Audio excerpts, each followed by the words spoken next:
Good to go, guys. I'm gonna play.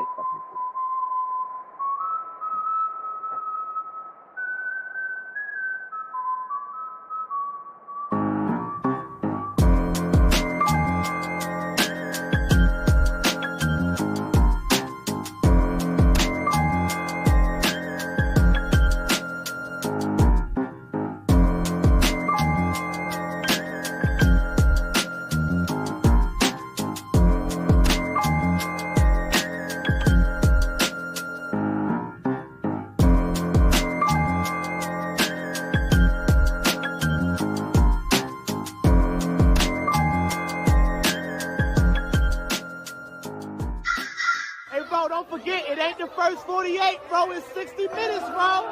We heard a whole lot of lip service, but hey, anybody can do that. But between them lines, come with the kid, you best not miss. Even the score now, we need to score now. Back on that wall, when you hear that call, you know it's going down. We play from beginning to ending, you know how we finish. Turn to the bank, gotta handle our business. We need the ball, so it's time to go get it. Play with your heart when you hit, make it feel it. You know I'm with. You come to the bank and get out of line, we sending a blitz. Say who you with? You know I'm with. That purple and black, and when we attack, you know what it is. You're now locked in Zone 32.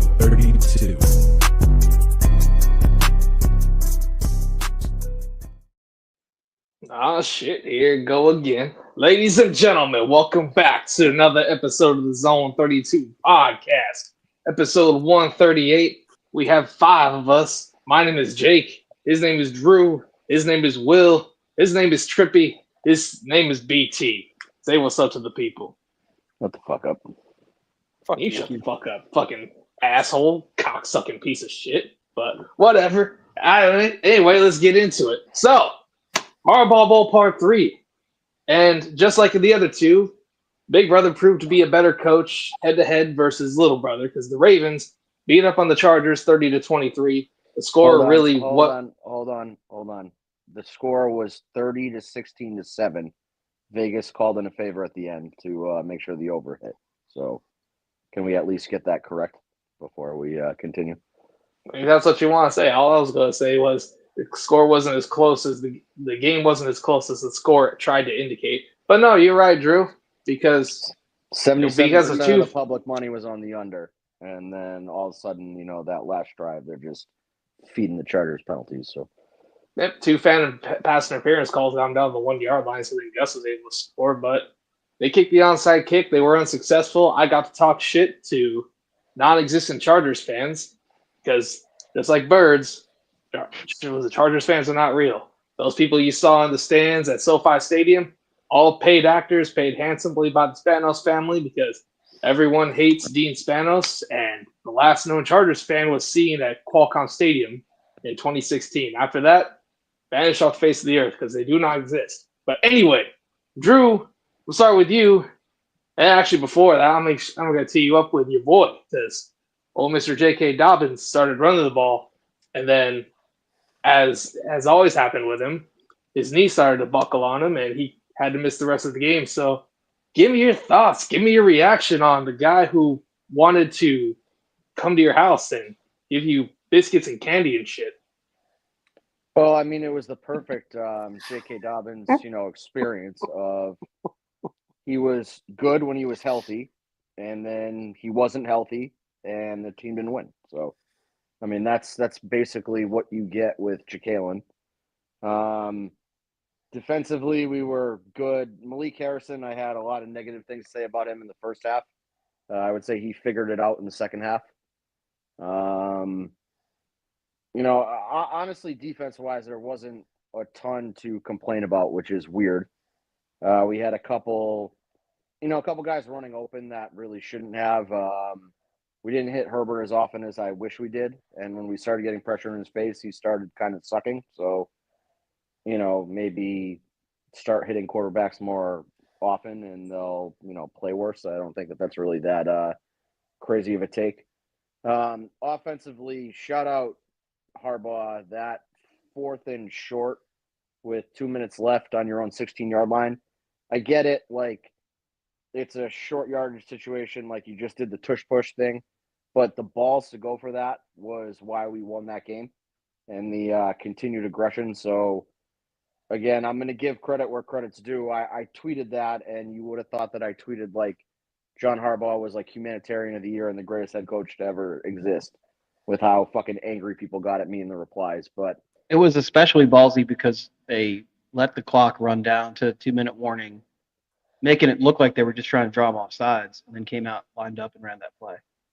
yeah, and again, there had not been a fourth down converted that deep in your own territory in, I want to say it was like 14 years. And the last 2012, one- I think. 2012, Was it Rams, I 2012? think was the last one. Okay, Yeah. and that was a fake punt.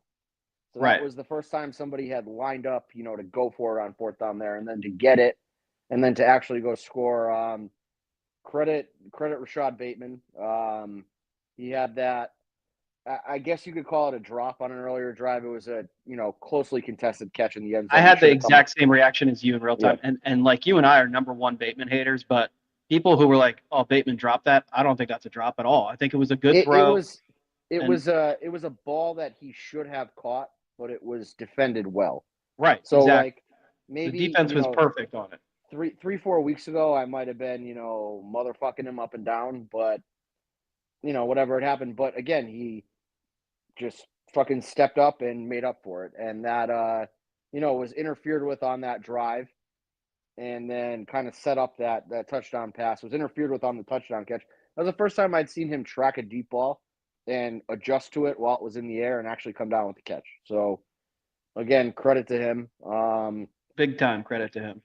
Lamar looked good. Had some questionable throws, had some questionable times where probably should have tucked it and ran and didn't, but it is what it is. Got out of there with the win, and pretty good game from him overall. Derrick Henry's fucking phenomenal. Justice Hill's an asshole for ruining all our parlays, but Yeah. actually, whoever got called for the hold on the Derrick Henry touchdown that was called back and then turned into a Lamar Jackson touchdown run is a bigger asshole than Justice Hill. I needed that anyway. Illegal so formation. They called it on Rosengarten, but it was Charlie Kohler's fault. Yeah, so It whatever, was all like, Kohler's fault, but Rosengarten did take the heat, yeah. like Jake said. Yeah, I can't complain about that because again, I needed Lamar and Derrick Henry, so it didn't really matter for me. Yeah, I needed Henry. Didn't get it obviously. I but- needed Henry and Zay. And then get Makari out. I would say that's really my biggest gripe leaving that game is that he can't continue to play. He still was fucking up. Yeah, he got called for Yep. 2 False penalties, I start. think. He got called False for a start. hold. A hold and a false start, I'm pretty sure. Yeah. So offensive line guru Cole Jackson, I trust his judgment on this. Says pass protection wise, he's been very good, but you can't keep having penalties and start that guy. I would take average pass protection and no penalties over his plus pass protection with a lot of penalties. So I don't know. It was a solid game, top to bottom. Really not a ton to complain about, which is always good to walk away from a Ravens game without having a ton of gripes. Still, our fans found a way to get fucking mad about things people say online, but it is what it is. They always will. Yeah, so I'm going to get a little bit annoyed with things that fans have been saying afterwards. And I think it's just people kind of like, I don't really know. It's weird. Okay, people are going way over the top with the Malik Harrison praise. Like, he had a good game. He was put into He that is position. awful in coverage.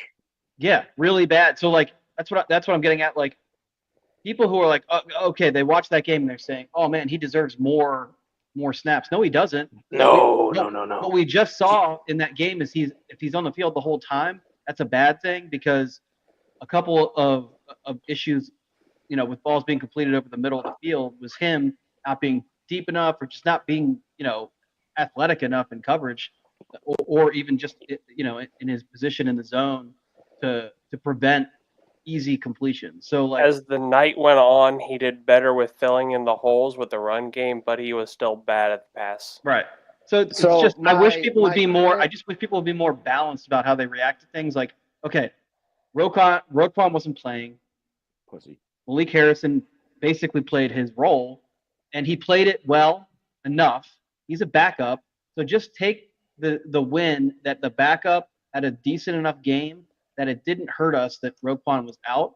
But let's not get carried away like, oh, suddenly we have this diamond in the rough, Malik Harrison. He's been on the team. He's been the same guy for many years. He's been on the field a lot this year too, and people have complained about him all year. So, like, relax. He had a good game, but you cannot expect that every game. It's just like if Lamar got hurt and it was a 1 week injury and Josh Johnson came in and won a game, you're not going to start talking about Josh Johnson should get more fucking snaps. He just came in and did his job. He's a fucking backup player. So that's my one complaint coming out of. It's really not coming out of the game. It's coming out of the reaction. And when it came to that whole coverage ordeal, I feel like Christian Welch did a little bit better at playing the coverage, but these are backups we're talking about. So my credit to Malik Harrison and maybe even to Zach Orr, I'm not sure how much is him and how much is Malik Harrison, is that Harrison got abused the whole first half. And rather than, kind of letting it compound and getting down on himself, he came out in the second half and did what he does well and kind of focused on that and Orr put him in a position to succeed in the second half. So, yeah, I'll take it. And honestly, that's 2 weeks in a row the defense has played well. Just it's been a solid defensive performance. So, like, maybe we've turned a corner and Zach Orr is starting to get his feet under him and really get a feel for this job. I mean, there was no question that he understands, the concept of the defense, and he's been part of that staff, but just executing it and being the guy who is making a call on a down-to-down basis, I think that was getting away from him, but it seems like he's kind of getting a feel for it. So the thing that seemed to really help was having that mini bye after the Bengals game. Yeah, I mean, it didn't hurt. Did Marcus Williams play at all last night? Apparently he had one snap, but I didn't see it. Yeah, so my gripe with that is what's the point of having him active? Yeah, he had one snap taking some water out to the defense. Yeah, like, just make him a healthy scratch at this point. Your defense I think if he's healthy, they keep him active because if Kyle Hamilton goes down, unfortunately, he's the guy that has to go in and play Kyle Hamilton's role. Fair. Again, our defense is better without him on the field, is my takeaway. For sure. If he finds himself on the field, then something's gone terribly wrong. But having him available, I think it just has to be done. Let his ass play special teams. I don't think that would go over well, but, who knows? Who knows? And by the way, Lamar, there were a couple of throws that were off, and that carries over from last week. Last week he played, his throws were, I think, a lot more errant than they were this week, but he still completed 73% of his passes. So he was 16 and 22. So I think the balls that we remember that were not thrown very accurately, those are the only ones that weren't. And I guess that Bateman one that was perfect. Yeah, but it's still some throw. I mean, I guess you did just say that though, but it's still like, I don't know, like they said it on the radio earlier, and I guess I've been saying it too, like he been throwing the ball kind of too high lately. Like, yeah. And you know what? Seems that like is he something gets that a little rushed, and he kind of drops his elbow a little bit. That's okay. So I was going to say, like, that's kind of the story of Lamar over the years. This year, his mechanics have been way more consistent, but the past couple of weeks, we've seen him start to drop the elbow and come and lower that arm slot. And when he does that, because a lot of the time Lamar isn't throwing on solid platform, he's moving. So, like, dropping the arm slot, if he doesn't have to, the ball is going to go high. That's just, that's physics. And he also he's done the ball forever. a lot to Zay. And Zay's a small guy to begin with, so it looks worse than it actually is. And let me the bye is going to help him. I think his elbow and arm, you give it solid week off, I think we'll get him back to where he needs to be. But during that throw, I was thinking about the whole midget thing. He bounces back though, like that. That's the difference between this year and every other year, really. Like when he's been off in previous years, it's kind of lingered, and like we said, he had a couple throws that didn't look right, but at the same time, he did complete 73% of his passes. So I think he's figuring it out as he goes. Lamar is kind of a vibes guy. and like Yeah. the vibes are down, he's gonna kind of continue with the vibes down. In the past, this year, it kind of seems like he, he's trying to change the narrative. He's trying to be the guy that's making the difference. So I'm cool with it. And Nobody's going to be perfect, completion No. percentage wise. There's always going to be bad throws. So like, if we're limiting those, and it's like you said, he's completing 73% of his passes. Like we can sit here and nitpick the, probably what do you have, like 4 real bad throws, maybe. Right. Well, and then one of the incompletions was that ball that he threw that was perfect to Zay in the back of the end zone that was just well defended. And Hey, so it was I actually think Bateman kind of fucked that play up and unintentionally, but that I think Bateman could have caught that ball in the front of the end zone, and I hell think yeah, Zay he was could. not I ready saw for that it. play. I saw it. Yeah, But and look, shit happens. Like it is what it is. Like that was almost 2 guys being open, and I don't think the Ravens expected that. So, but look, this something else that been on my mind all day, right? What is up with? See, this is what I never understood about Raven fans, right? Like, I be feeling like they be preying on certain players' downfall. Not saying it like that, but I'm just saying we got Keaton Mitchell, right? He's less than like a year coming from the injury, it's about a year it happened now, in I think, happened right? in December. right? And No, it was in then you got December. fans bitching and shit talking about why we not using Keaton Mitchell. Like he just came back. Like, let him wrap himself up a little bit. Like, I mean, the goal is to get in the playoffs, right? And he was a key piece to our offense last year, but he got hurt.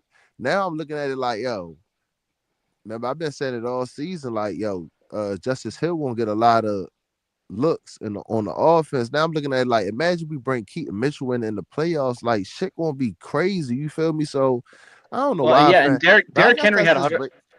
Derrick Henry had 140 yards yesterday, Trippy, and Justice Hill had a 51-yard touchdown run. So, like, why are we complaining about running back touches? Who cares? That's what I'm saying. Like, why rush him back?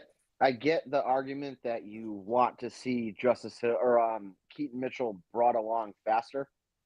I think that he adds kind of like a home run potential to this offense that before yesterday, I don't know if Justice Hill ever really showed that offensively, that he had that 50-yard touchdown run in him. And that's kind of what you expect out of Keaton Mitchell is that Derrick Henry beats the fuck out of a front 7, and then you bring in the speed with Keaton Mitchell, and he's going to take something to the house. I also don't, I'm with you guys, I don't particularly care. I don't want to complain about running back carry distribution because the run game's working, Right.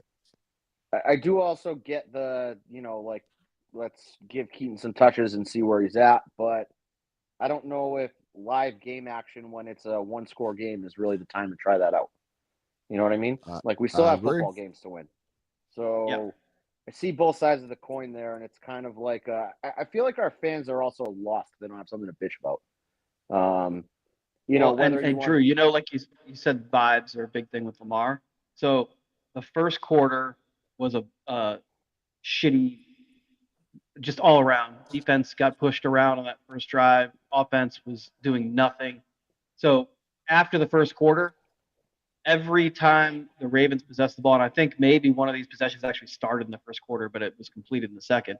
But from the second quarter on, every time the Ravens had the ball, they scored until that last possession where they were up 2 scores and they punted it away. So they either had a field goal or a touchdown on 6 straight possessions, I believe, yesterday.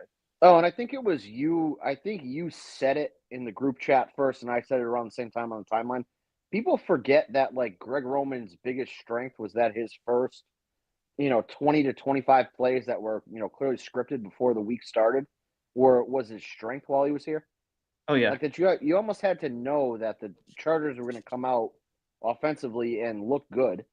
I mean, that's what Greg Roman does well. I was furious that I didn't use my live boost on Chargers' first possession touchdown.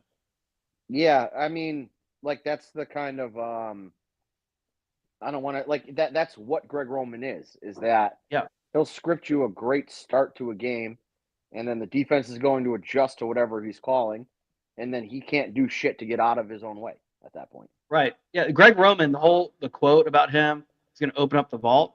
That motherfucker, his brain is like the phone book of football plays. He's got knowledge that just goes on and on and on. You just can't. And I think maybe that is the problem, that he has so many fucking plays up there that he can't figure out which one to call. and he just fucks it up when the live bullets are flying. Well, When he's got the script, he's ready. The script is ready. He doesn't have to do anything. Yeah, and then something in the script works, and he's like, well, this worked the first time, so I'm going to call it again. And then he's like, oh, well, it didn't work this time, but I'm going to call it again because there's no chance they stop it twice. And then at that point, he's a 3-and-out machine because he's calling the same 3 plays over and over again. And the defense is like, oh, he's calling the same 3 plays over and over again. And then they stop it. And then it's, at that point, the game's out of hand. So Pittsburgh lived on that when he was the offensive coordinator. Pittsburgh identified those tendencies because he would try and do stupid shit like flip the formation but easy but stuff. But they knew what was coming, and his offense never has the spacing to, he makes it easy for the opposing defense. Right. That 3 of his wide receivers are going to end up in a 15-yard window, and when the Ravens were at their best with Greg Roman was that they were just running the ball. Everybody in the fucking stadium knew that they were running the ball, and you couldn't stop it. And so It had nothing to do with the defense being surprised by what they were seeing. It was just that the run game was that good that, no matter what a defense threw at it, they couldn't fucking stop it. Yeah. Greg Roman's big problem is he can't identify when something is working. He sees something that didn't work and thinks, oh, it'll work the next time. So, if something's working, just keep fucking doing it. Todd Monken is good at this.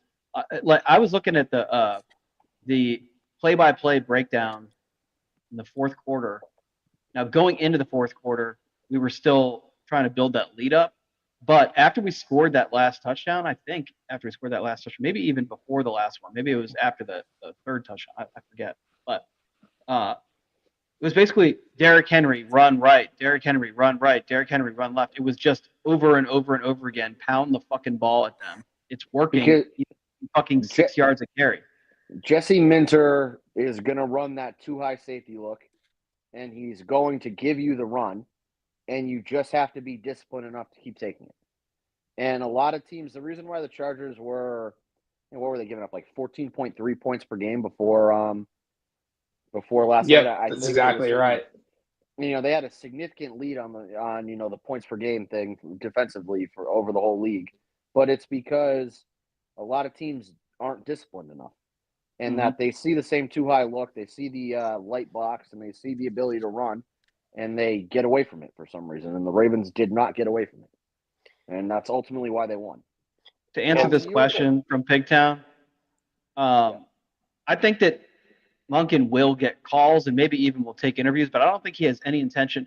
If they don't win the Super Bowl, I don't think he's going anywhere. I think Todd Monken came here to win a Super Bowl with Lamar Jackson. That, he specifically said, he had options. He could have just stayed at Georgia. You want to know why two straight you want to know why Todd Monken won't get calls? It's the Grant effect. Is that people look at Todd they Monken think he's 80 years old. Yeah, they see this. They think he's this old man, and they would rather go with the Ben Johnsons of the world, who are these 35-year-old guys who are seen as these offensive masterminds. And for some reason, that's what teams kind of gravitate towards. Is that they which want is hilarious because which team has scored the most points in the league?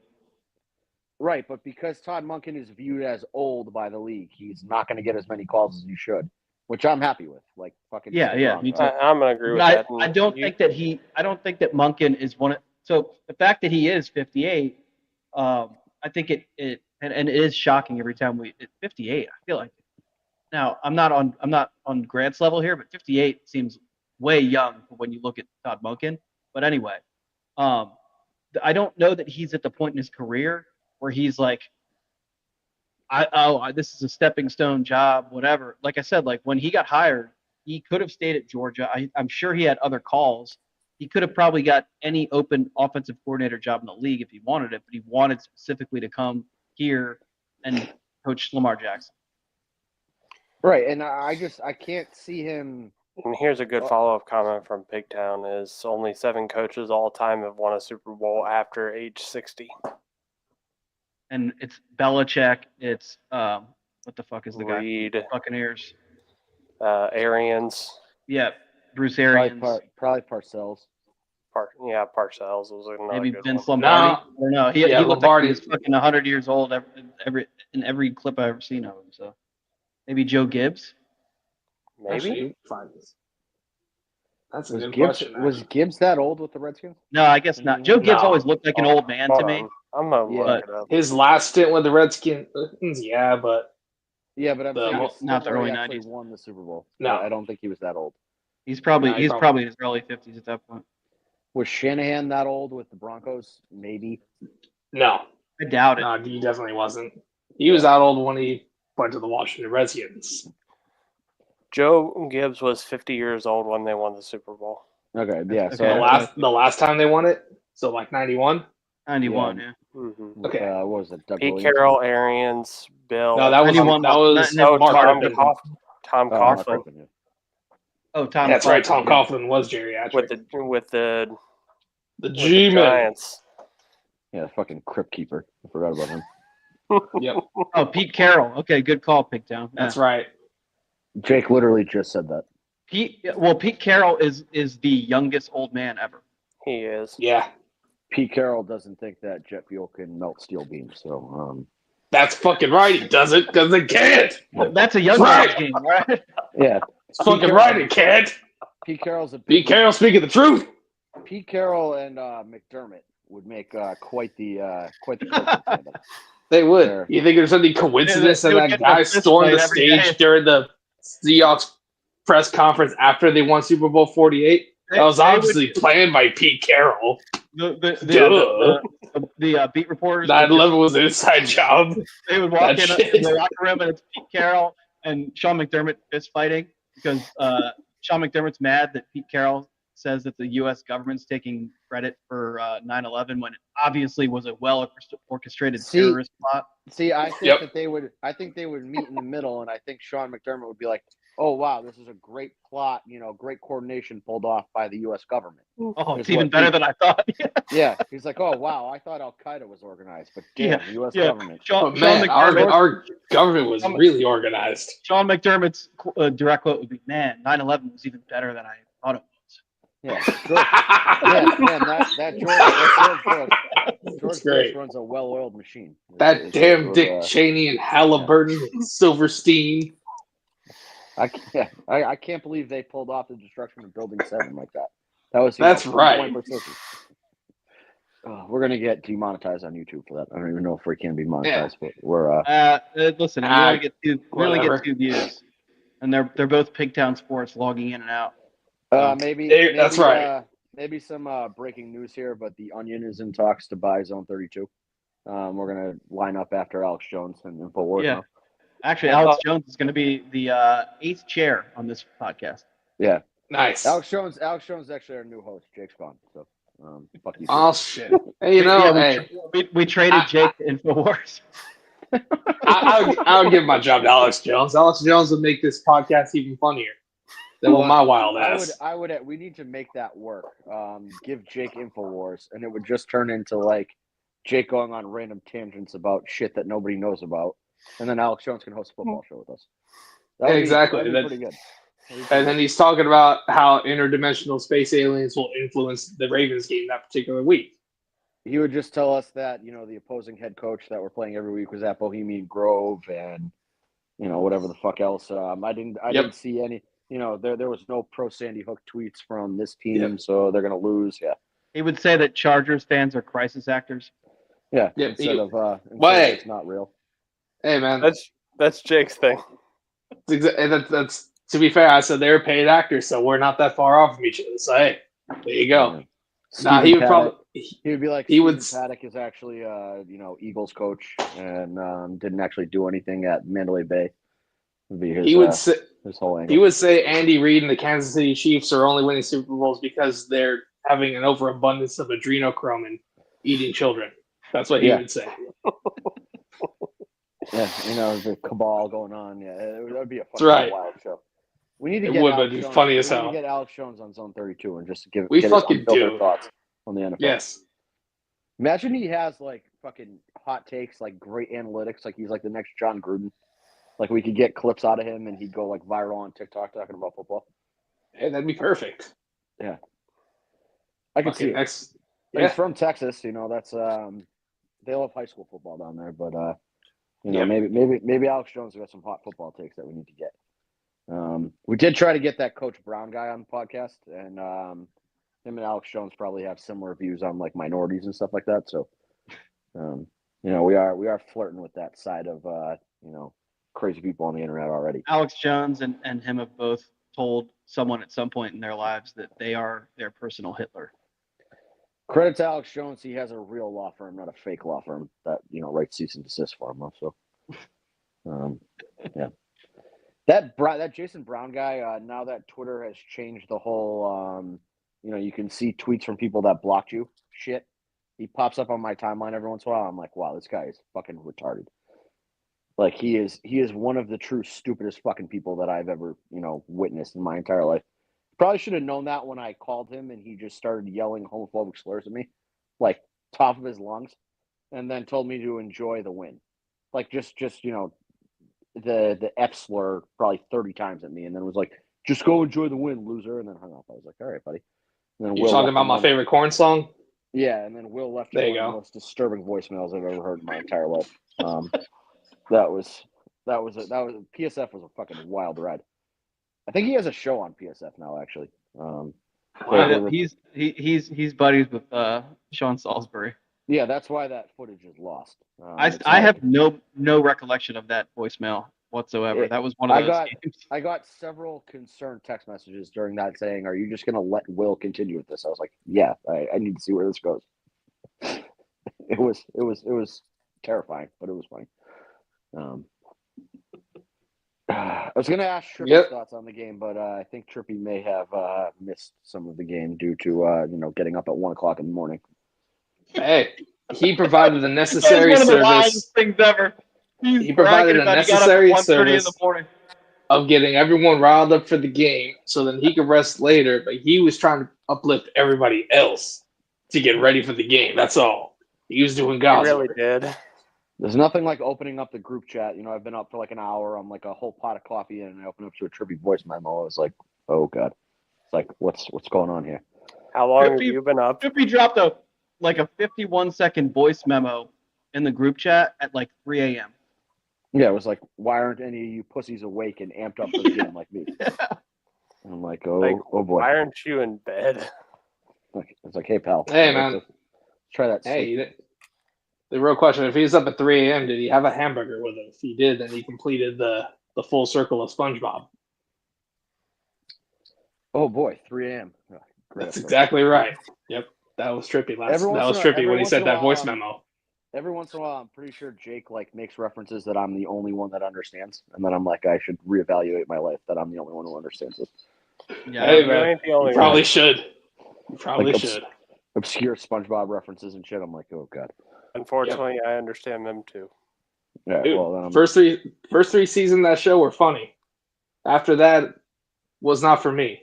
It was not meant. It was not proven that you can lose IQ points from that show. Didn't the guy That's fine. die? Didn't the guy who died who wrote the first 3 seasons? Didn't he? Yeah, die Stephen as well? Hillenburg. He passed away. Yeah, so that's Yeah, I think that was like 2018, something like that. Jake, Yeah, I'm gonna be honest with you. I didn't know the guy's name, so I don't know when he died. Yeah, he died in 2018. I know this, so I went to a Super Bowl party in 2019. It was at a nerd house with a bunch of nerds around.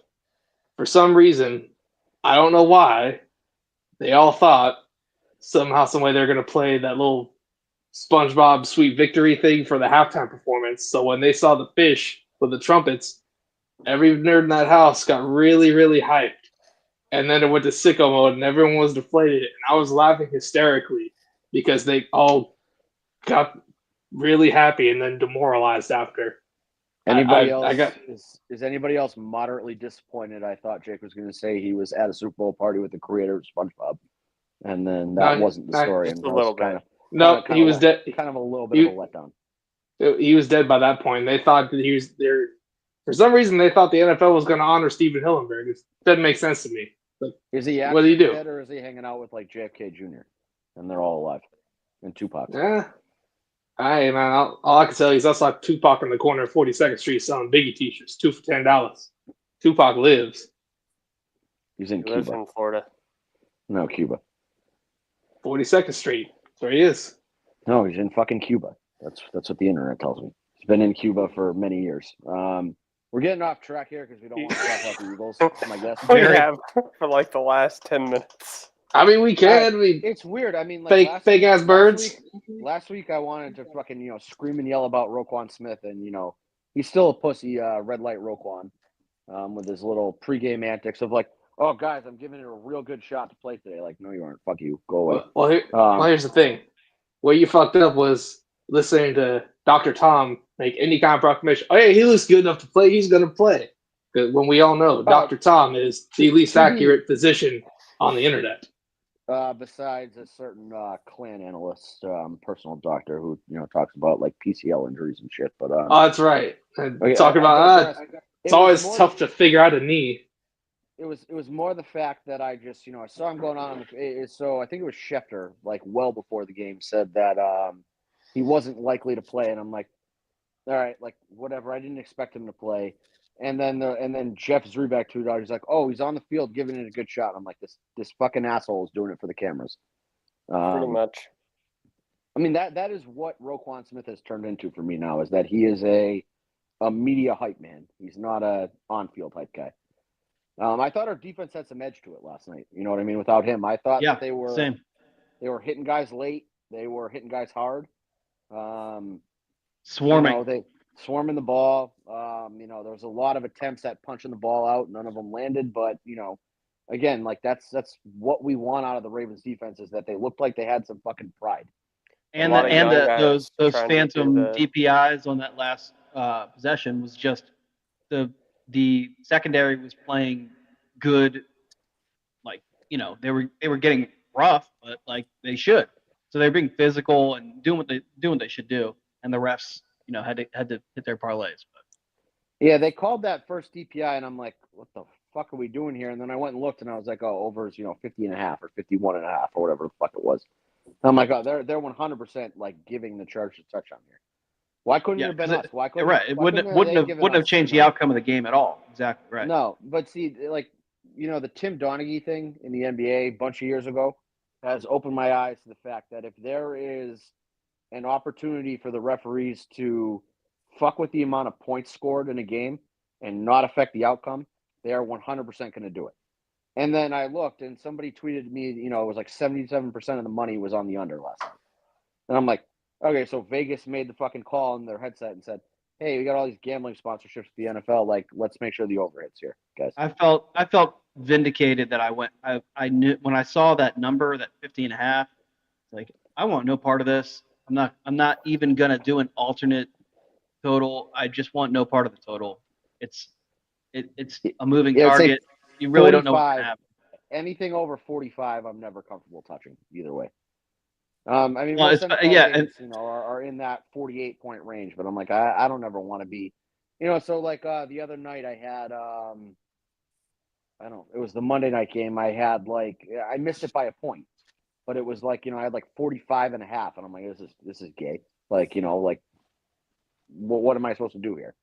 And, right. Yeah. I just never want to touch those point totals at that point. Yeah, exactly. And then like in this case, when it's 50.5. In order to get a number you're comfortable with, it's not even worth it at them. Yeah, no, because then it's like you get it down to like 41.5 or 40.5, whatever you want to do. And it's like, minus 280, minus 300 at that point. I'm like, yeah. No, that would probably be in the 400s if you go that low. Yeah. If you're taking 9 points off the spread. It's not worth it. Yeah. It was just one of those numbers. It was like, nope, I got no interest in this at all. Yeah, like I mean, in theory, everybody. There was a couple people, a couple Zone 32 parlays that had the over 50.5. So good for them. Yeah. But the parlay didn't hit anyway. So who gives a fuck? I will never touch anything that high unless I'm like super confident that it's gonna hit. But yeah, I think if I ever give out a Zone, if my parlay ever has the total in it. It might be me sending a signal I've been like kidnapped or something. I'm never gonna give out a total in a Zone 32 parlay. Yeah, I'm more about the Ravens team total than the overall total. I wouldn't even do that. I don't think. When I'm doing parlays, it's gonna be. Last night it was 26.5 was the Ravens team total, but it was like minus 118 around kickoff. And I'm like, the Chargers defense is really good this year. You know, maybe this is a game where the Ravens only score 24 points. Like, do I really want to be sweating out a fucking 26 point total? And coming here? off Like, a no thanks. 16-point game. Yeah, I'm just like, I'm not feeling that. And for the most part, it's more if I look at it on like Thursday for a Sunday game and it's some wildly low number, like it's like 21. I'm like, yeah, okay, fucking, I'm going to hammer it. And it's minus 110. I'm going to fucking hammer that. But when it's, 27, 28, and it's, not great odds, it's like, yeah, no thanks. Yeah. So if anybody sees a Zone 32 parlay go out with the total on it, even an alternate total, call the FBI. I'm probably being held in some sort of horrible situation. Yeah, if you ever see me throw like Ravens money line or anything with like the Ravens spread, it's because Will put in this dumb mandate this year that we have to do 5 legs in our parlay. So I'm like looking for shit to add that's got decent odds. Who wants in? I mean, we're trying to have fun. No, we're trying to make money here. Well, Yeah, I'm trying to put someone's kid through college. That's all. That's why you see me with So 7 and 8. Like Jake was parlays. close this week. Well, so Drew, so far this year, I've hit mine, you've I've hit hit yours, and Big Dog Son has hit his, and that's it. Me and Big Dog Son both hit losses though, so I don't know if they really count. Yeah, I hit on a win. Oh, you want a fucking cookie? Well, I really That's hope Big Dog Son keeps hitting more. Big Dog Son, here's what I'll say about Big Dog Son's parlays, man. His are the best ones we give out. Oh, real. he's off when every week if it doesn't hit, it's one leg off. Yeah, he gives out very smart, sharp bets, and contrary to what anybody may think, he makes those picks. It's moderately By concerning himself. that a child of his age is this good at gambling. He is It dialed is in. crazy. You kind of have to wonder what's going on in the public school system that he's attending. Where He what doesn't else go are to they public gambling? school. Yeah, He goes to a private school, don't he? He goes to private school where we teach well, BT proper if he doesn't- parlay building BT, if skills. he doesn't go to That's public right. school, then he would go to private school. That is a astute observation on your No, part he's there. homeschooled. Hey, I teach could be homeschooled, man. Yeah, I was about to say there's homeschooling You've as well. spoken to his father. I would think that you'd know he's not homeschooled. No offense to Disney fanatic, but yeah, he's not homeschooling anybody. If there was a high school or a school at Disney World, I feel like Big Dog Son would definitely be forced to attend that. So that Big He Dog would Dad want can to. move to- He's been indoctrinated. He's very much Oh, see, bought into the life. So he's at that age where it's like it was cool, and now I feel like he almost is like, all right, I'm going to pretend to like Disney so that my dad. No, he loves it. He fucking loves it. He's paid. He's gonna be it's not he is I mean, going well- to be a Disney adult. I mean, he just got back from his second Disney trip in like in 2 years. So it's not real love. Setting him up to hate Disney by Yeah, forcing it down his throat. His parlays are legit. I'm enjoying. he gives out really good parlays. So, Yeah, he's, like I do bet everyone's parlay every week, but I put much less money on your Jeez. fucking weirdo parlays. Yeah, Indiana, you and have to. California. You have to put less money on that because it's If I a put, like, bigger $1, return. if I Well, put and like $1 Trippy, I bet parlay. Trippy's too, but Trippy sends me like 15 bets per week, and I just blindly tail every single one. So like it doesn't really count with Trippy. One time, Trippy sent me like a 19 leg parlay, and I tailed it, and it missed by a leg, and I'm like, fuck. I was like, I could have just cut off one of these like meaningless legs that I don't even care about here, and I would have hit. But So there have been a couple times he sends me one, and I'll actually look at it, and then I'm like, I don't know about this one. And I'll take it off, and it has hit. So, but generally, I just bet it. I just if I click it and I'm not too late, because he does send them at the last minute sometimes. But if I click it and it actually goes into the slip, I'm just gonna throw something at it and go and just trust Trippy. I feel more comfortable betting Ricard anytime touchdown than most of Jake's parlays. Usually, Hey, that's right. Jake's are insane, and like Jake's just trying to get someone's kids through college. That's all. I hit well, on and- one and I'm retiring. And I want to be fair also. Jake gave out the parlay he actually sent and the one that got placed and also promoted are not the same because I couldn't even get a line on the Deontay Johnson leg. Oh, So- that motherfucker, by the way. Can you fucking try standing on your feet, Deontay Johnson? You know, so he fucking falls last night, and I'm like, where? This is the second time this has happened that I remember where I'm like, where's the fucking flag? The guy ate shit. Like, clearly he got tripped by the fucking defensive back. Then I watched the replay back, and he just fucking falls for no reason. Wide the fuck open. He catches that ball. He could probably take it, 10, 15 yards after the catch at that point. There was a lot of green grass in front of him, and he just fucking falls flat on his face. Like, what the fuck are you doing, man? I'm really excited to see him get the ball in some space and see what happens. But every time he it has looks to like that stay might on his happen, he fucking falls feet. down. Yeah. He's addicted to fucking falling. Like, what are you doing, man? And then you want to fucking fire up your goddamn burner account and, do all this dumb shit. Like, how'd you fucking practice not falling? Okay. Deontay Johnson? Well, but and this is kind of revisiting a couple of things we've covered here, but the people who at the end of the game are pulling receipts on Deontay Johnson. It's been 3 games since he got he here. fucking sucks. The guy fucking sucks balls. Yeah, but okay, but a wide receiver 3 games in, generally speaking, DeAndre Hopkins is an exception. I wouldn't even say Devontae Adams has had much of an impact in New York. Like he's had a couple games where he's had a fucking train wreck.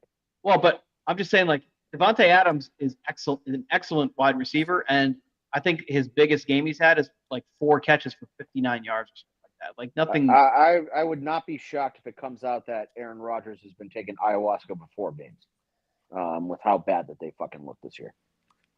Yeah, they look really bad. But my point really is just when you trade for a wide receiver, it does take time not only for that wide receiver to learn what the fuck they're doing, but also for the wide receiver and the quarterback to get on the same page. And I feel like Lamar is trying to make that happen with him because he does see him as a weapon. I fully disagree because every game, Deontay Johnson has had 1 or 2 decent looks at getting a catch and fucking doing something with it. And either he gives up on the route, he fucking falls. Lamar doesn't perfectly put the ball in his fucking chest, so he doesn't make the play. Like, it's annoying. Like, I understand why the fucking Steelers didn't want him anymore, and I understand why the Panthers gave him to us for fucking nothing. Because that guy is a fucking retard. Stay on your damn feet and catch the ball, Deontay. No, I agree with that. All I'm saying is when he's on the field, he's not on the field very much, and when he is, Lamar is looking to get him the ball. So that's what bothers me about him is that usually when a new wide receiver comes over and they're not putting up great numbers to start, it's because they're not really getting, looks in the offense, that they're kind of getting brought in slowly. Like the problem with Deontay Johnson is that he doesn't catch the fucking ball. Listen. Also, well, it's not that he doesn't catch the ball. It's that he falls down before he has a chance to catch the ball. But right. I just it excites me that Lamar is looking specifically for him to try and give him the ball. How long until he stops looking at him, though? Well, but I'm just no, I agree with you. But whatever Lamar is seeing in practice, we don't see, and Lamar wants that ball in Deontay Johnson's hands. So at some point they are going to connect, and we're going to see something happen. That I'm looking forward to. Now, hopefully he doesn't, burn the bridge before we get there. I feel like he's going to get fucking wide open down the sideline, and he's actually going to make a catch. He's going to be walking in for a touchdown. He's going to fucking fall flat on his face. I'd like to make a quick note that it's a curse of the wide receiver number 18. Because this is true. That is true. Wide receiver 18s have not been good for us. Macklin, Perriman. I was going to say, is Macklin 18? I think, yeah. Number Perriman 18 was 18. What number was John Brown here? It was 12, right? Yeah, he was 12. Yeah. No, he was 13. 13. Marlon Brown, was he 18? No, Marlon Brown 14. was 14. 14, okay. But yeah, the number 18 usually does not bode well with the Baltimore Ravens, except for Roquan Smith. But then again, yeah, when Roquan was number 18, he wasn't such a fucking pussy. Now he's number 0, and he contributes nothing to the fucking field. Fitting. Drew's gonna have some tweet about Roquan wearing number 0 as soon as we get off this podcast. Yeah, I mean, you remember I tweeted James Prochet is going to change the number to 0 because that's what he fucking contributes, and that's what ultimately got us into a fight with James Prochet's uncle now our pal, but Now our dear friend, yeah. now our dear friend, but that led to him calling me a pedophile for some strange reason. I don't know what escalated it to that. I'm sure it was my fault, but yeah, just fucking Roquan, play. Stop being a bitch. Stop being red light Roquan. Asshole. But All Deontay right, we Johnson need to talk is about under we need to talk about Philly.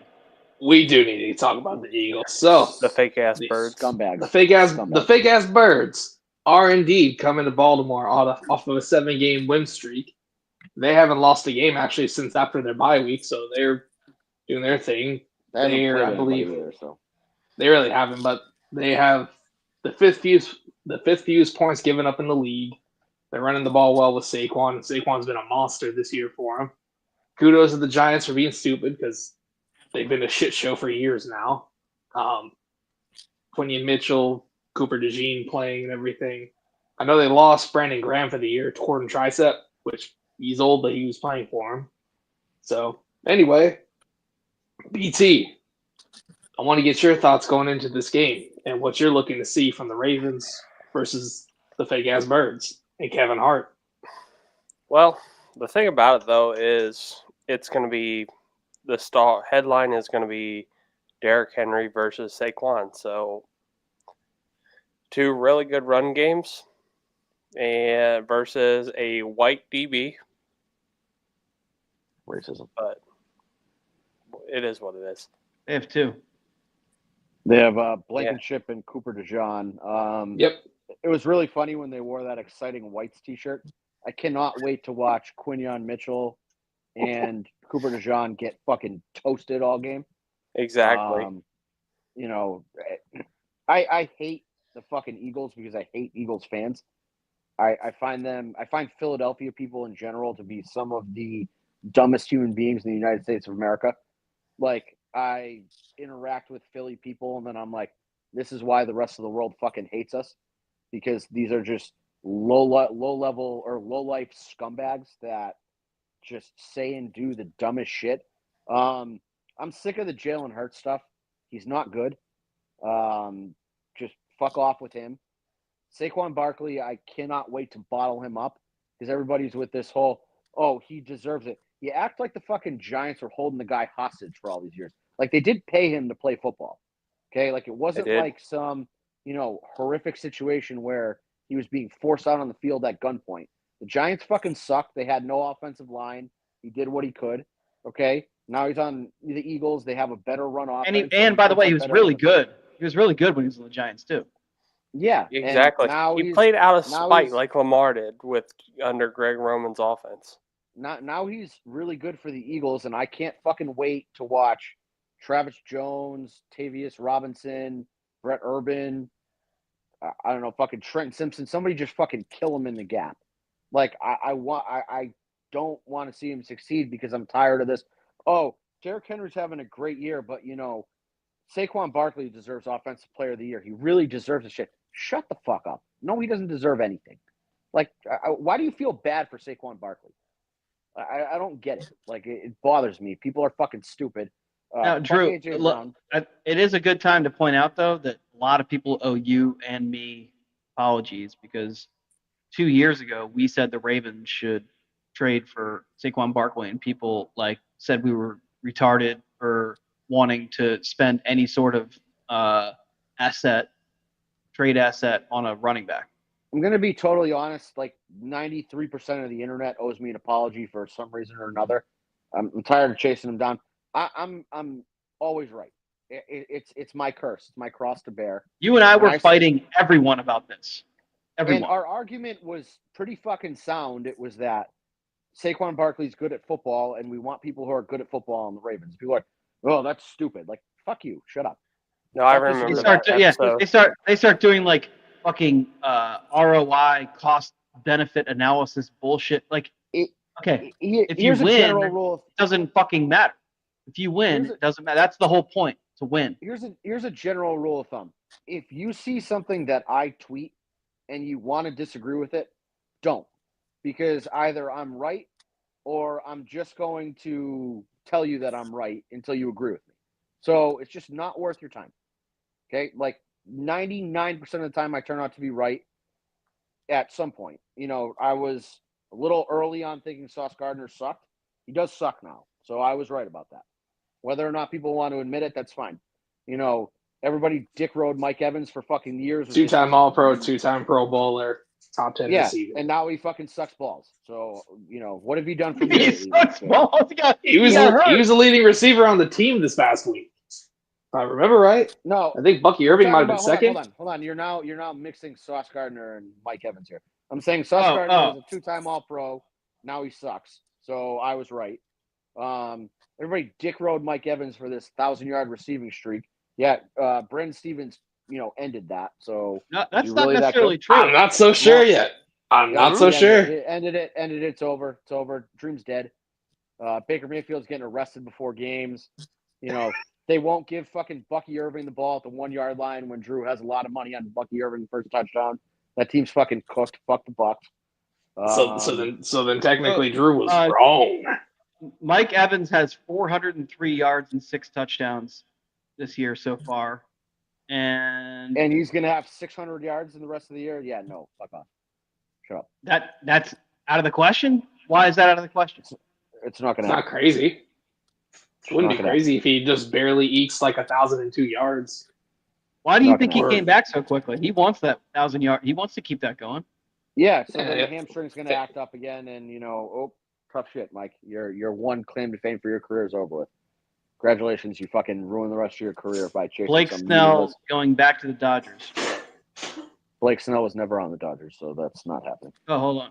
Oh, sorry. Blake Snell was on the Padres. Blake Snell's on the Dodgers now. He signed a 5-year. Blake Snell was not on the Padres Oh. either. Blake Snell was on the Giants. So Oh, the Giant. Whatever. He was in California. It was Third he was in time the, around. he was in the NL West.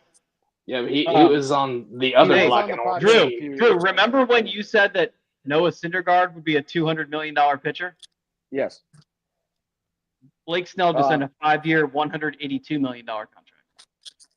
and just to be clear on that, Noah Syndergaard could still get $200 million in his career. No, I'm not you wrong. said he was going to get it on his next extension.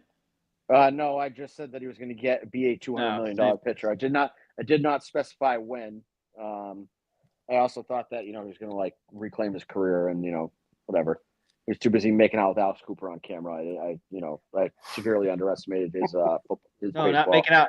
She was doing fish hooks in his mouth. Yeah, I didn't realize that she had this effect on men that she could ruin their careers. That was my mistake. I didn't realize she sold her She soul to ruined a Satan. presidential campaign. Yeah, she's everything she touches turns to shit, which I did not. She was not a known commodity at that point, so I was not aware of her, ability to fucking ruin things. Yeah, she was just like a BU soccer chick who Yeah, she influenced. was. Yeah, she was some blonde, fucking Instagram influencer at that point, and realized Right. she, had sold her soul to Satan and Right. just ruined everything she touched. Max Fried's going. That's one of the few. That's one of the few. Just there's no debate. Drew was wrong about that. Is Noah Syndergaard retired? Yes or no? Kinda. He didn't play last year. Yeah, he was, gearing up for that $200 million contract. So Yeah, that typically happens. A guy just doesn't play for a whole year, and then he comes back and gets a bigger contract than Blake Snell, who's like one of the best players in the market. he's also Blake Snell is a Twitch streamer. So some red flags there. So that's probably why he didn't eclipse $200 million. But yeah. Anyway, back to the Eagles. Fuck AJ Brown. Fuck Devontae Smith. Fuck Lane Johnson. I think he's still on that team. Fuck Quinyon Yes, he is. Mitchell. You're naming Fuck all the Cooper- players we really wish we had on our team. Fuck Cooper Pretty DeJean. Fuck Reed Blankenship. Fuck that fucking fat fuck from Georgia who ran a really fast 40 time and doesn't do shit. Fuck the other Jordan guy- Davis. Yeah, He's Jordan not even Davis. starting for him, right? Yeah, Yeah, what fuck, happened with that? Fuck Jalen He was Carter. they were Jalen talking about Carter taking is- him instead of Kyle Hamilton. Remember that? Yeah. I'm glad He that went they did one that. pick after, or one No, pick he went before. one I'm pick sorry. before. He went one Yeah. pick before Kyle Hamilton because Howie Roseman's a fucking retard. Which Retard is Roseman lovely. is what I call him. Fuck Jalen Carter. I think he killed somebody in a drunk driving accident or something like that. So he's probably a future chief. But He's good though. He's very good. yeah, no, he's a Yes, bitch. he is. Fucking murderer. go fuck himself. He's a two things can be true at once. He's a murderer and he's also good at football. The only important sports thing to come out of fucking Philadelphia was a fake movie with Sylvester Stallone. Rocky is the most beloved athlete in Philly history. Joel Embiid's a bitch. Flyers are just shit anyway. What about that one with Mark Wahlberg? Vince Papale. What, Invincible with Vince Papale? Invincible. Yeah. The Trash Man. Yeah, not real. That was totally that was a worse movie than Rudy, which is That hard was to Disney accomplish. shit. But yeah, Yep. That was a Big Dog Dad production. yeah, not just fuck all of Philadelphia. Fuck Howie Roseman. Fuck Nick Sirianni. Fuck Carson Wentz. He's part of that team still in my head. Fuck Saquon. Fuck Hurts. Just I want to fucking bury them, and I just want to watch Philly scumbags cry on Twitter afterwards. Philly's not allowed to have nice things. It really bugs me when people talk about Jalen Hurts and Lamar Jackson as some sort of comparison in the same sentence. It's night and day. I had some fucking moron. And this is Jalen Hurts has played better than we ever thought he would. I think, right, Drew? I mean, I didn't think he would play as well as he has. Has he really played? Okay, so here's my question, and I'm gonna get called a hater for this. Whatever, I don't really fucking care. If you put a lot of quarterbacks in that situation, I feel like they would put up comparable numbers to Jalen Hurts. And the one thing that when you look at his stat line that he has that other people don't have are rushing touchdowns. When people realize that, 90% of his rushing touchdowns are because three guys get behind him and finger his butthole and throw him over the line of scrimmage. It's really not all that impressive. But that's what he do. But I'm just gonna give him credit for everything he's put into the box score. I'm just gonna say he has, to this point, he has done so much better in the NFL than I ever thought he would. But with that being said, look at what he did in college. It was the same thing. You put him on Bama, and he was fine statistically at Bama. He was never good enough to really push him over the edge. But you put all pros all around. He got benched in the national championship game. Right, because he was not good enough to win, is my point. He's never going to win a ring in Philly because he's not good enough to put him over the edge. Because when push comes to shove, when shit gets hot, when it gets hard to win a fucking game, when you need a drive out of Jalen Hurts, he's not going to give it to you. Yeah, so I'm going to remove all context and say the numbers he's put up are what they are. So they're great numbers. Okay? Whatever. It pisses me off when people compare him and Lamar Jackson because they're doing it for one reason and one reason only. They do exactly, yeah. They don't have a similar play style. They just don't. When do you ever see Jalen Hurts make people miss? That doesn't happen. He never ran like that. Right. He's like like that at any level. Right. And when he does run, when he gets yardage, it's because people are giving space to him to throw the ball, and he takes advantage of it. But it's not like Lamar Jackson when he runs the ball. Lamar Jackson with the ball in his hands is the most electric, elusive, I think most dominant player in the NFL, period. Because when he throws the ball, right now he has the most passing yards, the most passing touchdowns, the best passer rating. He is right now at this point at week 13, whatever the fuck is week 13 in the NFL in 2024. Currently, he is the best quarterback in the NFL. There's no argument against that. If you're looking at quarterbacks they take a snap and something amazing, a highlight reel worthy might happen after that snap, it's Lamar 1 and it's Patrick Mahomes 2, and there's nobody else even fucking close to them. Yeah, right. Jalen Hurts, like I said, take all the context out and take his numbers and what he's accomplished and everything else and what he does on a game-to-game basis. And you can argue that there are long stretches where he's not very good, but he still, has accomplished some things. But he doesn't really do anything exciting. When he's playing well, he's throwing the ball to two elite wide receivers, a very good tight end, or he's turning around and handing it off to a top 5 running back. Jalen Hurts, if you isolate everything, I don't know that if Jalen Hurts beats you, you had a really bad day. Everything we say about Joe Burrow is the same thing about Jalen Hurts. That he is a system guy.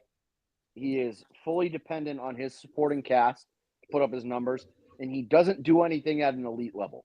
There is nothing that Jalen Hurts does better than anybody else.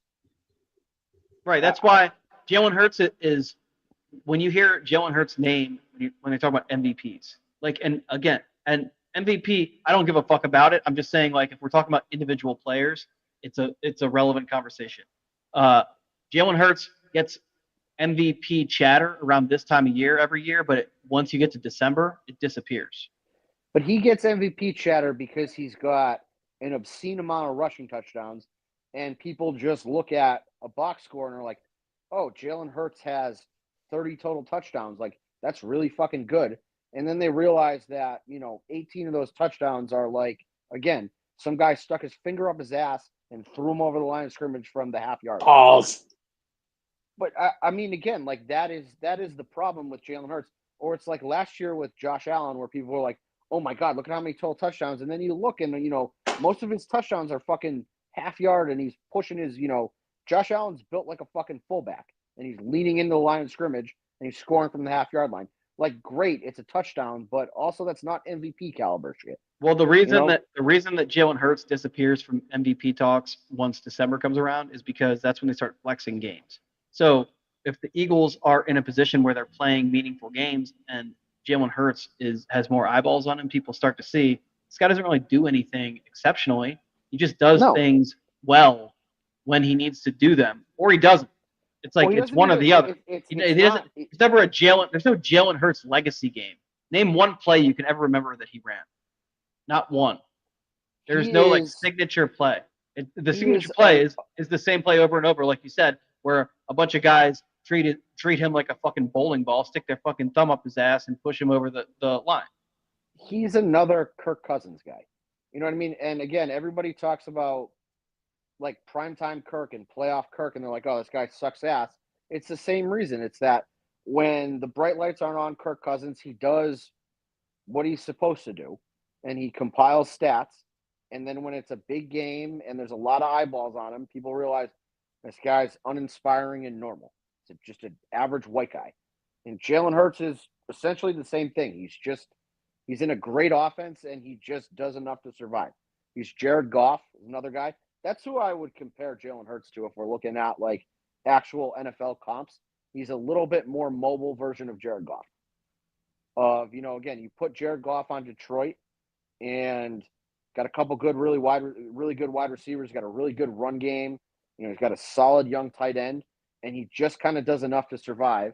And then you look at his numbers and you're like, oh, wow, there's some fucking gaudy stats. But then you're like, Jared Goff has never really done anything that made me go, wow, like this guy's really fucking good.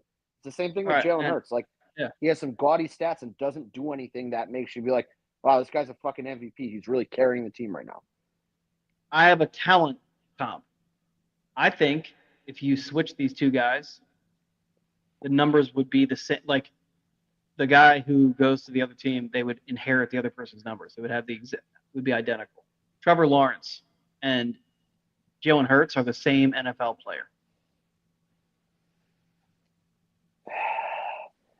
So Trevor Lawrence in Philly. Trevor Lawrence I might in Philly say Hurts is a little better.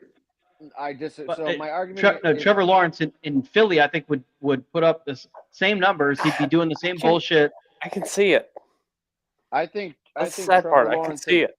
I think Trevor Lawrence in Philly would put up much better numbers because Trevor Lawrence is significantly more physical talent than Jalen Hurts. And so if, Trevor Lawrence had a coach that could teach him how to not be a retard and not throw the ball in triple coverage and, could actually like maximize his arm talent, I feel like he'd put up better numbers than Jalen Hurts. In terms of raw stats and what they do, yeah, they're very similar guys. They are, I think the way that they get to that final number, though, is different. So that's where I would disagree with you. You know what really bothers me about Jalen Hurts? He does this several times per game, and now that I'm going to describe it to you, you're going to notice it, and it's going to piss you off too. He rolls to his right, but he doesn't roll in he doesn't have like a shape to it. It's almost like he just rolls straight out. So he's running like perpendicular to the field, and he's trying to hit someone down the field, most of the time it's he broke the pocket, so it's somebody who's going to break towards the sideline. So he's trying to hit that guy. And when he throws the ball, he has his arm back to throw, and he jumps backwards and throws against his body, jumping back. It's the weirdest fucking thing. It's the Jeter jump throw. It's the Yes. same thing. It's the most. It fucking bothers me for the useless exact thing. same reason. Yeah. The Jeter jump throw always bothered me because it makes an average play look like it was some fucking, web gem caliber thing that Derek Jeter did.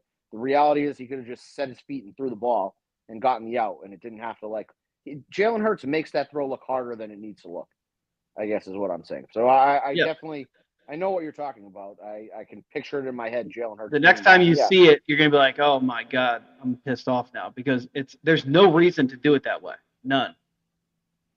Remember It's just Lamar so had that fucking jump annoying. throw last year? I forget who he hit for a touchdown, but he jumped and threw the ball for no reason. And I was like, it was like the fucking coolest throw I've ever seen in my entire life. And I'm like, there was no point to him jumping there. That's every throw from Jalen Hurts. It was the coolest throw until this year. Lamar's 3-pointer throw to Bateman.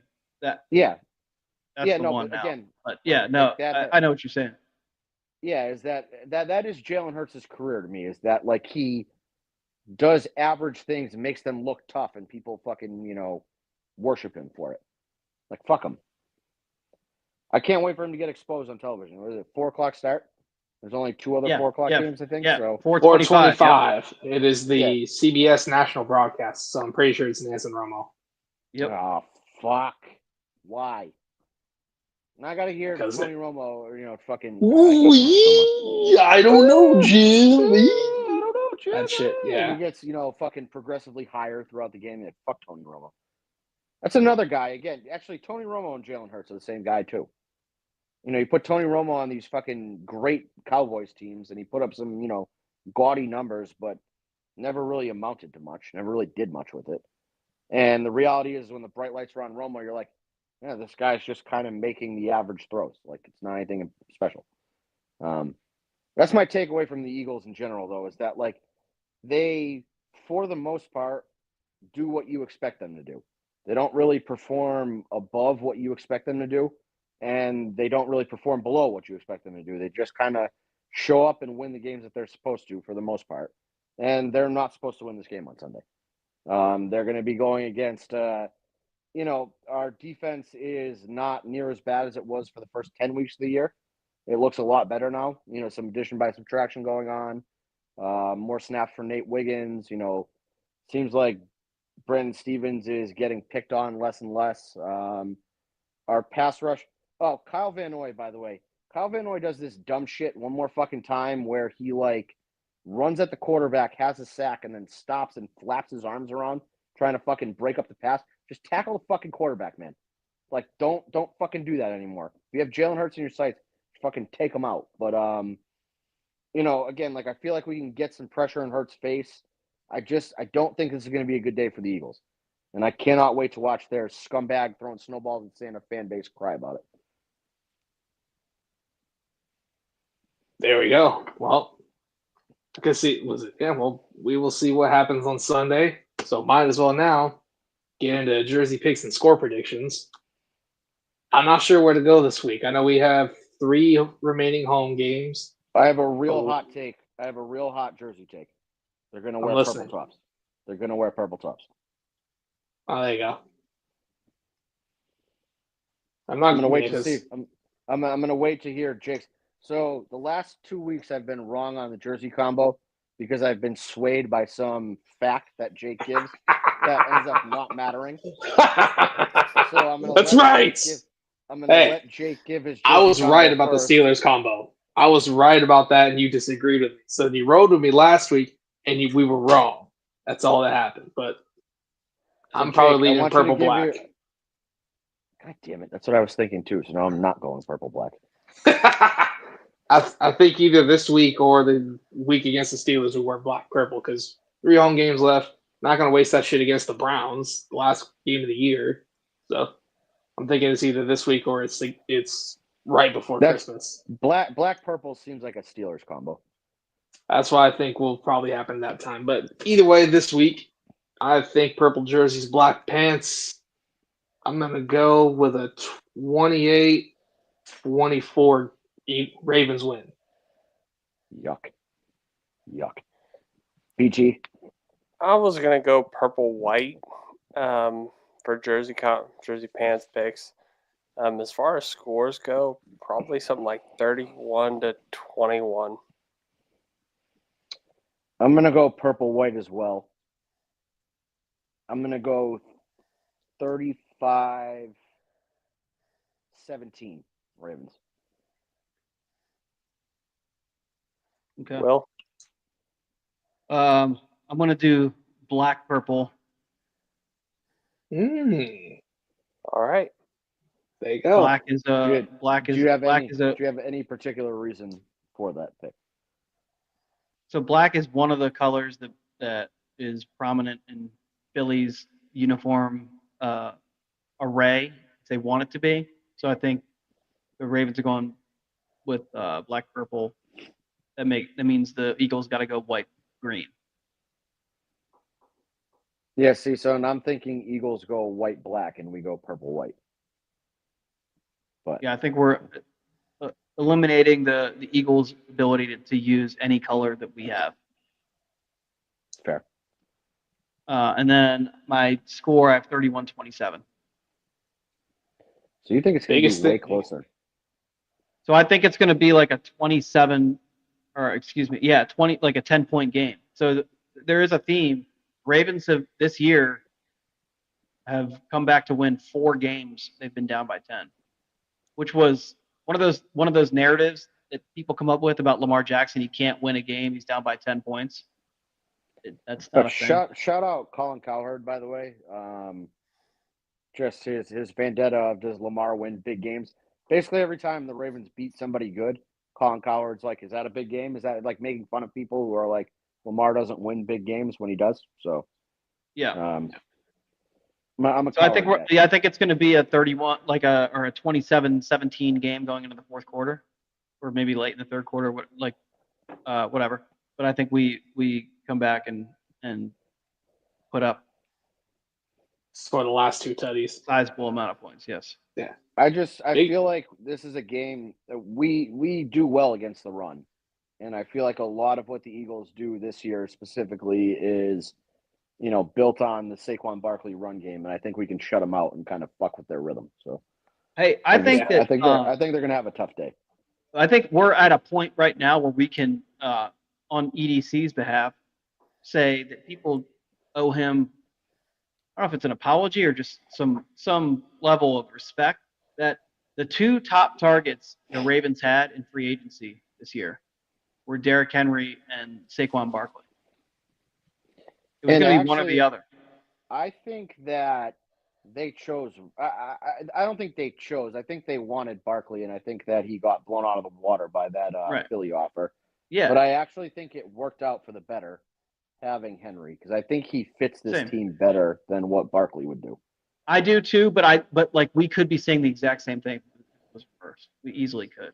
They're both. Yeah, we could. They are So the 2 best running backs in the league without any like. There's no argument, and there wasn't really one before. So like where we would have been kind of like doing some mental gymnastics is if we got Josh Jacobs, which is somebody that a lot of people said we should have gone after because he was like a tier 2 and he would have cost less. But like Derrick Henry or Saquon Barkley, that was the mission, and the mission was completed. And I think both teams ended up with the guy that fit them better. I know, like you go pull our episode. I said, and I don't disagree with what I said then, right now, but like Saquon Barkley does more than Derrick Henry in a different way though. But I thought that Saquon just being a guy you could like break out into like a slot receiver, that kind of thing, he would have been like a crazy add to this offense.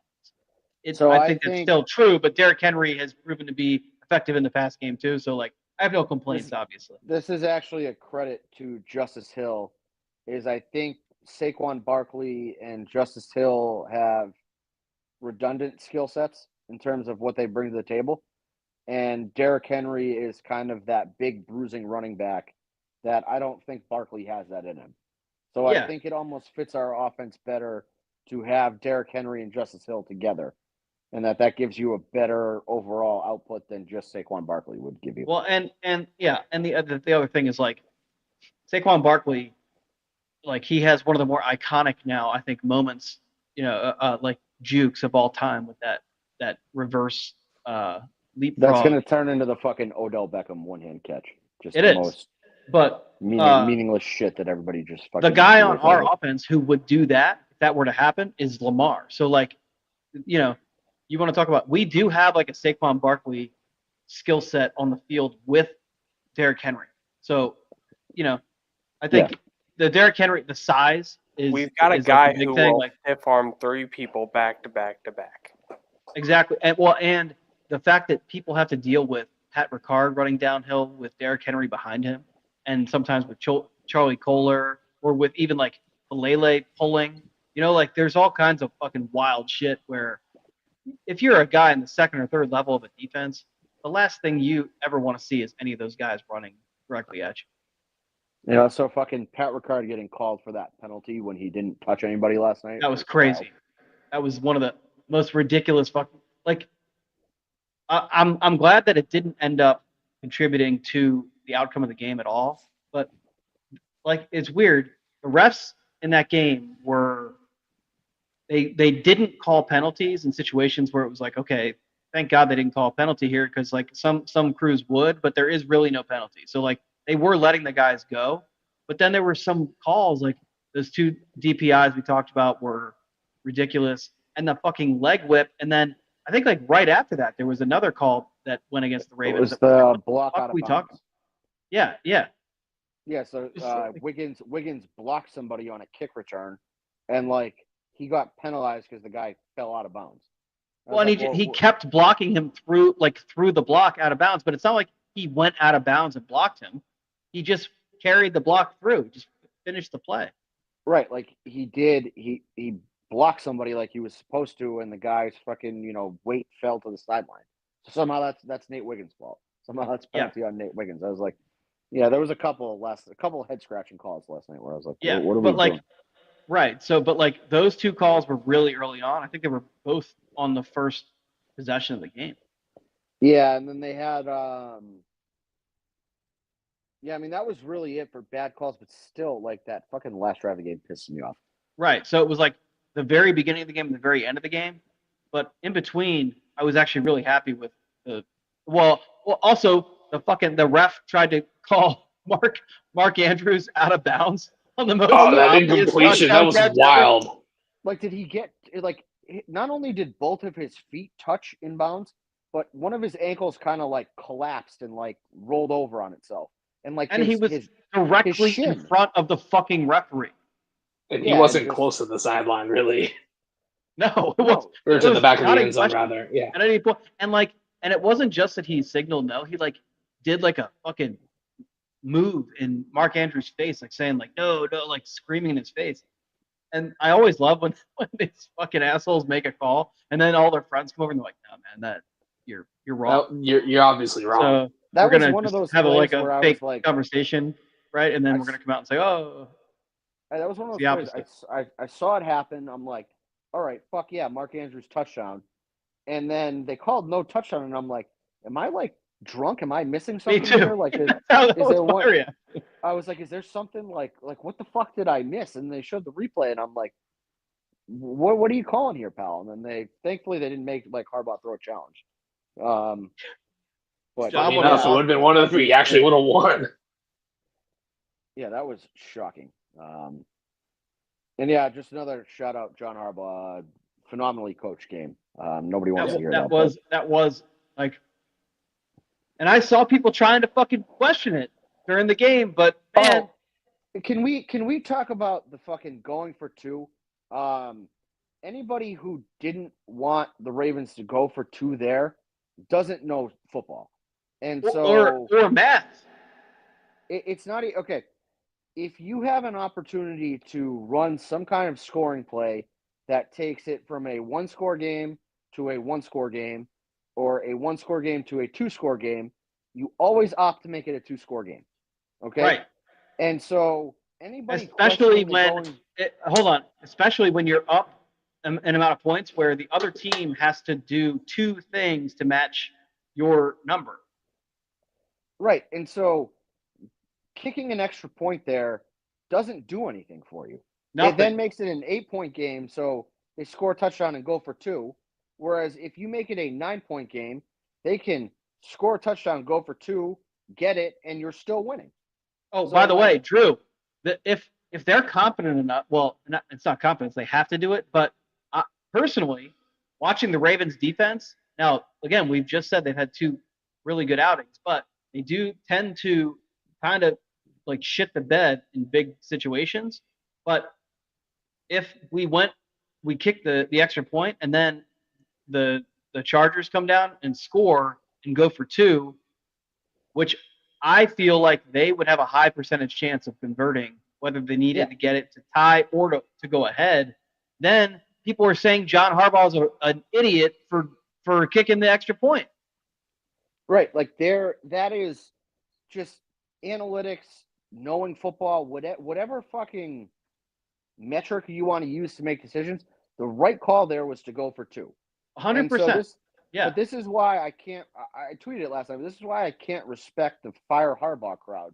Is that they just, no matter what he does, they're like, nope, it's wrong. And sometimes the guy's fucking right. Was a 2-point call the best play call? No. But, whatever. Like, going for 2 is the right call there. And it was very close to succeeding. And there's multiple, I think, angles you can take on. It doesn't really matter. It didn't work, but But it was the right football call, and you get the, Grant tried it of the right move is that it's just not. The right move is to go for 2 there. The right move is to go for 2 there. 10 times out of 10, if he did not go for 2, I would have been pissed. And here's the thing. Here's something that bothers me about the way that people attack Harbaugh. If you want to say that you think like Harbaugh, his time is up, the game's passed him by, we need young blood, whatever. Okay, fine. But number one, don't act like you are know football more than John Harbaugh does. That's fucking stupid. And like the right move with John Harbaugh, the logical thing that they should have done is that Joe Ortiz left and went to the Chargers. John Harbaugh should have retired from head coach and transitioned in the front office, and Mike McDonald should have taken that head coaching job. That was the perfect opportunity. And so if you want to hate on Harbaugh, because there are a lot of flaws with what he does, I totally get it. Like, there are things that, again, we railed on it last week, railed on it in the past. There are things that continue to happen with John Harbaugh as the coach that are really fucking frustrating to watch. If you want to sit there and say that those small handful of times that happens, and they tend to happen on a big stage, annoy you, and you think it happens because the game passed him by, then I'm totally on board with you there. Okay, I think that John Harbaugh, in a lot of circumstances, has lost his fastball. Okay, but yeah, exactly. You can't question him as an overall coach. You can't question the resume. You can't question that every year that he's been a coach, other than 2, where there were historical amount of injuries, that we have been a competitive team, and that he is very good at coaching a competitive team, then that's what he does well. Where I think he fails is that I don't think he's the right kind of coach for Lamar. I don't think he's creative enough to, deal with an offensive first team that is headed by this, freak superstar athlete that we've never seen before. I don't think that he does a great job, knowing how to harness that and use that correctly.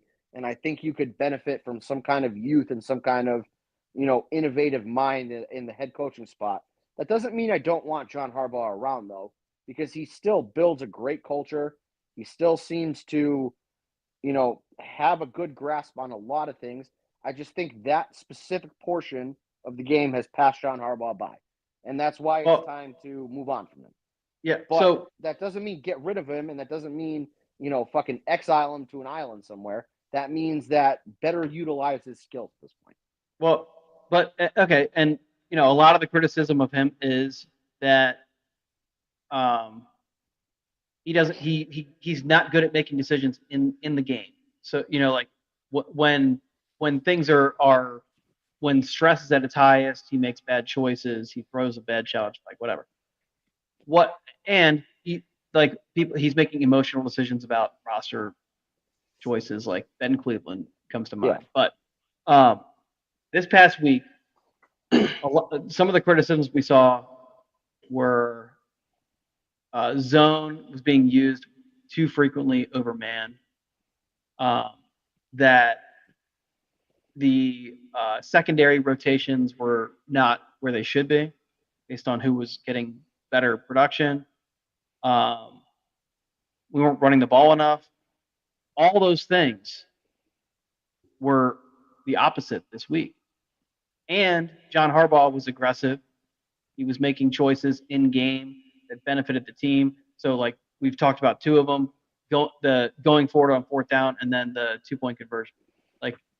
So maybe John Harbaugh, he's a stubborn guy. It took him a long time, but maybe he's actually listening and he's evolving with the criticism. Not the worst thing in the world. If we're going to be stuck with him, at least he's willing to change. I think some of it too is that he's, coaching against his brother, and that's a game that he doesn't want to lose. I want him to approach every game with that, aggression and enthusiasm, though. Yeah, but don't you think that what happened in this game maybe is like a light bulb moment? Like, okay, well, that worked. Yeah, it definitely could be. I guess I hate the fire Harbaugh crowd, because I think that they've taken an idea that rational people have, that John Harbaugh has been here for a long time, has been very good, and sometimes good things come to an end. They've taken that very rational point that a lot of people have made, and they've turned it into this polarizing argument where they then want to axe Harbaugh, axe EDC, fucking murder Biscotti out on his yacht, and it's just Biscotti. And you ain't got time for the bit. But no, but like they just take this fucking smart point and turn it retarded. They go way over the top because they don't know what the fuck they're talking about. And it bothers the shit out of me that we have to deal with people like this on a daily basis. Yeah, they're bothersome. Very bothersome. Some final thoughts before we wrap this up. Final thoughts are fuck Philadelphia, fuck the Eagles.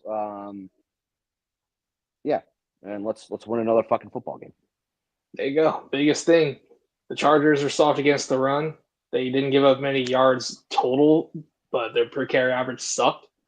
The Eagles are better, but they're not stout by any stretch of the imagination. If you're giving up over 4 yards a carry, there's no reason for the other team to not run the ball. So again, give the ball to Derrick Henry, run the damn ball. Let's beat the fucking Eagles, because they're fine, but that shouldn't stop you from doing what you do. And if they're giving up 4 yards per carry, or 4+, that's an average.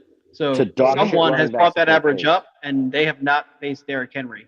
So the only guy they would not want to face as much or more than Derrick Henry is on their team. Khalil Mack, suck a fucking fat cock, you weirdo.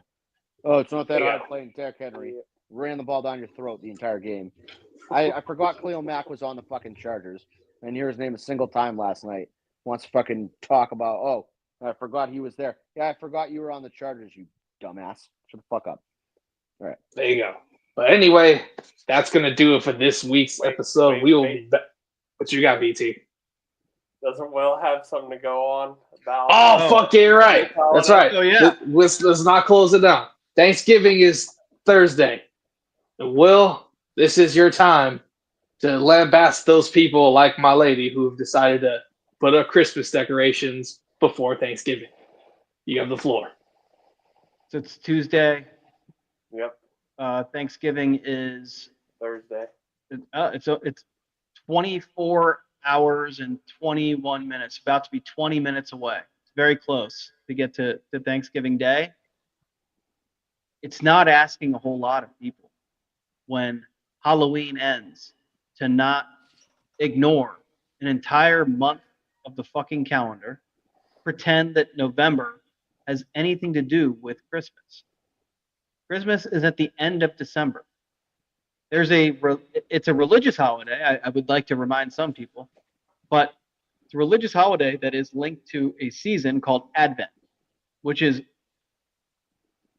28 days long. Okay? So if you really want to be adherent to the true Christmas season, you would start on the first day of Advent. That's nowhere close to November 1st. Never will be. This year, the Thanksgiving celebration people like myself, Thanksgiving season celebrators, we get, I believe, the longest possible Thanksgiving season there is. I don't think it can possibly be any later in the month than the 28th. But if you also Mathematically, it's want, impossible. and also, Will, to add to your point, we can also take it back a little bit farther to the pagan traditions of Yule. So, which is basically just the celebration of the winter solstice. All right, weirdo. Let's get back to Get Thanksgiving. that pagan bullshit out of here, BT. That's gonna do it for this week's installment. Mac and cheese is the best side dish. If you eat ham. Oh, what? yeah. Oh, you're a Hold on, fucking hold on. blasphemer. All right, fuck you, Jake. Hold on. Number one, if you eat ham on Thanksgiving, you're poor. And Poor. Number two, If you eat ham on Thanksgiving, you're probably eating at a homeless shelter. yeah, you're fucking poor. Get a job. Stop eating fucking ham on Thanksgiving. Number two, stuffing is superior to mac and cheese on Thanksgiving because it's a Thanksgiving specific side. So if you say Fuck mac and that cheese bullshit. That mac and cheese is the you top tier probably eat side. fucking ham on Thanksgiving, Jake. No. Fuck you. No, I eat tri-tip on The mac and top cheese. tier You side. You fucking ever heard of cretin. fucking mashed potatoes? Nah, I don't Yeah. need mashed potatoes. I'm cool off all that shit. What? They're cool, but like, I'm cool. So I'm not they're making a cool. great. They're I'm hot. not Green great. bean You eat that casserole hot. That's probably and why stuffing. Fuck green bean casserole. That's just whack. God, what Yeah, the green fuck bean is wrong casserole with can you? suck my fucking dick. Goddamn. What is wrong with you? Eating fucking whack ass sides for your probably like fucking cranberry basic sauce. bitch shit. Yeah, What the fuck is wrong with it? Fuck off. Eat cranberry jello and mac and cheese on Thanksgiving with your fucking ham. What are you, white? Get the fuck out of here with that bullshit. You probably hate America. You know, fucking stomping on American flags while your ham's cooking, Jake. Fuck ham. Gavin Tri-tip. Newsom, Thanksgiving tri-tip. peasant follower. Fuck Gavin Newsom. That guy decides to axe people to death listening to Huey Lewis in the news. Watch American Psycho if you haven't already, because he looks exactly like fucking Patrick If you Bateman. don't eat turkey on Thursday, you are a fan of Al Qaeda. That's fine. I'm eating tri-tip. Yeah, so you're a fan of Al Qaeda. You won't have any turkey? None? I won't. Okay, I won't be making turkey. My uncle, I think he's gonna deep fry some turkey. I would fuck with that. If it's deep fried or smoked, turkey's cool. Okay. Oh, If to be- it's to be baked, Let's be clear. I'm not saying you have to make the fucking food. I don't make any food. Yeah. What are you, crazy? Yeah, I don't make eat it. food. yeah. What's wrong with you? I bring beer. I don't give a fuck who Listen, makes it. You can buy it from the store for all I care. But Yeah. you better Bring the eat some wild fucking turkey. turkey on Thanksgiving, motherfucker. I do care who makes it, because I'm not trying to eat some dried up balls bullshit of turkey, because that's just Look, you've known terrible your and family, depressing. You've known your family your entire life. You know who's the one who's capable of making the turkey correctly. So you go to that person's house and you eat the turkey. I have to book a Correct. flight to do all that and go into BT's neck of the woods, because that man maybe knows don't. what he's doing. Yeah, maybe don't go to Cincinnati. That's fine. I understand No, that. he's Nah, talking it's- about Indiana. Indiana, yeah, my father. That man can cook. Yeah. Fair. But But anyway. yeah, BT's your father? No, What's my up, father man? lives in Indiana. BT also Actually, he lives in lives in Madison. Yeah, Lives whenever farther south than Yep. where I do. I've Jake- never seen Jake's Jake's father doxing and his BT in the same room. Yeah. hey, I didn't give his address. Yeah. I didn't give his address. Yeah, a couple more one-liners and you'll be fucking, oh, this You're is like the social zip security code. number. This is the Hey, this man. is the garage door code. It's This is when he's home. This is when he's not home. it's what 347 Bang Bros Court. There you go. But anyway, that's gonna do it for this week's episode. We will be back to discuss this, that, and the other. Eat fucking tri-tip on Thanksgiving. But meanwhile, it's time for me to die. Turkey.